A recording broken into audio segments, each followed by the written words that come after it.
ஒரு சிம்பிளான side dish, ஆனால் எல்லா விதமான ரைஸ்க்கும் சூப்பர் காம்பினேஷனாக இருக்கும். அதுவும் ரசம் சாதத்து கூட சாப்பிட அவ்வளோ சூப்பராக இருக்கும். பச்சை பயிறு தோரன் என்னோட ஸ்டைலில் எப்படி செய்யலான்னு பார்க்கலாமா? இதுக்கு முதல்ல 1 கப் அளவுக்கு பச்சை பயிரை ஒரு குக்கரில் சேர்த்துட்டு 2 தடவை நல்லா கழுவி எடுத்துட்டு 2 கப் அளவுக்கு தண்ணி விட்டு தேவையான அளவு உப்பு சேர்த்துட்டு ஒரு 5 விசில் வச்சு நல்லா எடுத்துக்கலாம்.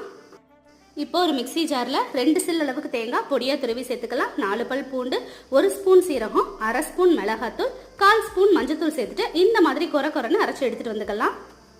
இப்போ ஒரு பேனில் 1 டேபிள் ஸ்பூன் ஆயில் சேர்த்துட்டு 1 ஸ்பூன் கடுகு, 1/2 ஸ்பூன் உளுந்து சேர்த்துட்டு நல்லா பொரிய விட்டுக்கோங்க.